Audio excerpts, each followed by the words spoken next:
الحاقة ما الحاقة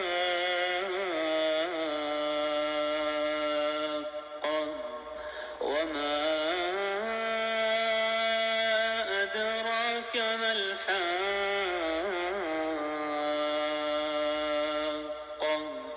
كذبت ثمود وعاد بالقارعة فأما ثمود فأهلكوا بالطاغية وأما عاد فأهلكوا بريح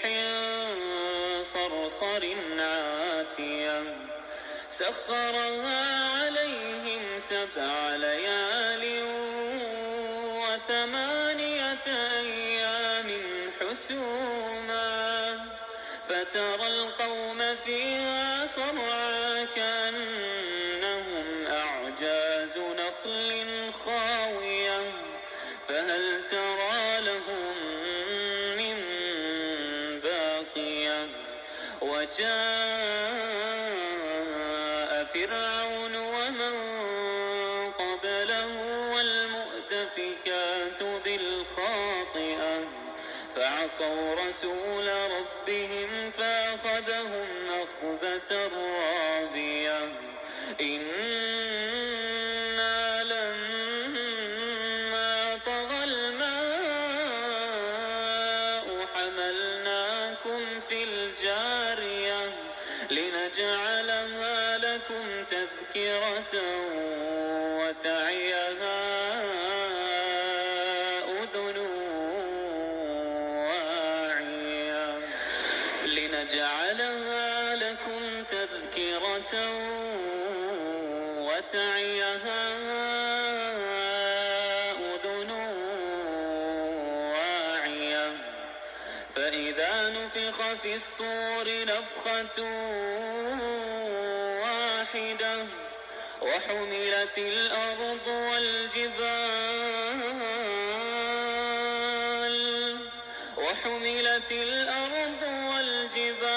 فدكتا دكة واحدة فيومئذ وقعت الواقعة وانشقت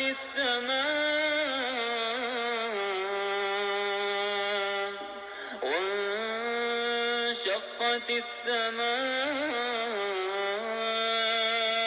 فهي يومئذ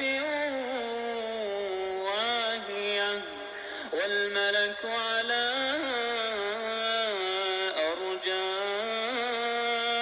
أرجائها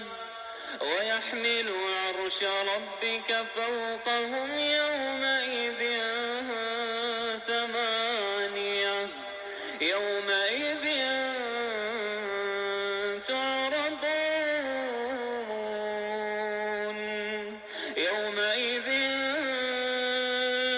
تعرضون لا تخفى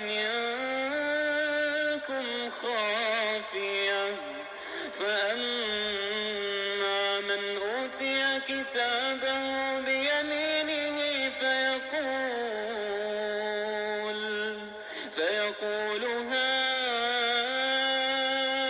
اقرءوا كتابيه إني ظننت أني ملاق حسابيه فهو في عيشة راضية في جنة عالية قطوفها دانية كلوا واشربوا هنيئا بما أسلفتم في الأيام الخالية وأما من أوتي كتابه بشماله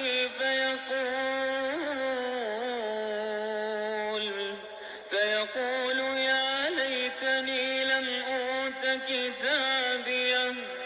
ولم أدر ما حسابيه يا ليتها كانت القاضية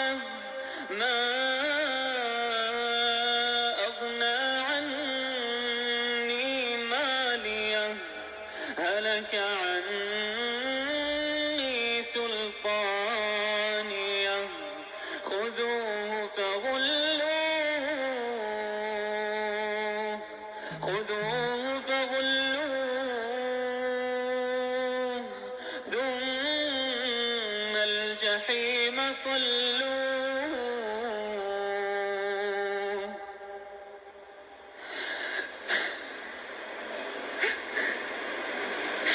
ثم في سلسلة ذرعها 70 ذراعا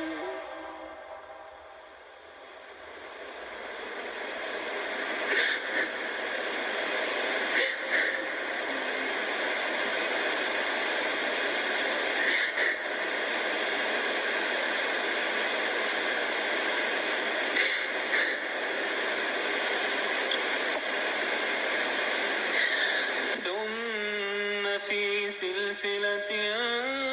ذرعها 70 ذراعا فاسلكوه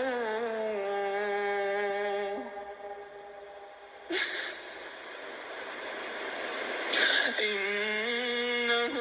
كان لا يؤمن بالله العظيم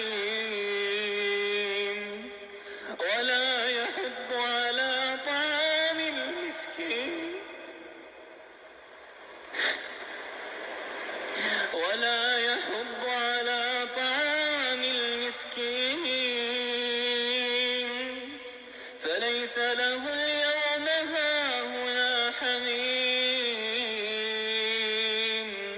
ولا طعام إلا من غسلين لا يأكله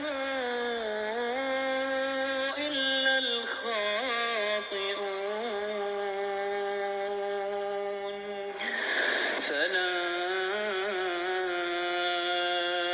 أقسم بما تبصرون وما لا تبصرون إنه لقول رسول كريم وما هو بقول شاعر قليلا ما تؤمنون ولا بقول كاهن قليلا ما تذكرون تنزيل من رب العالمين ولو تقول علينا بعض الأقاويل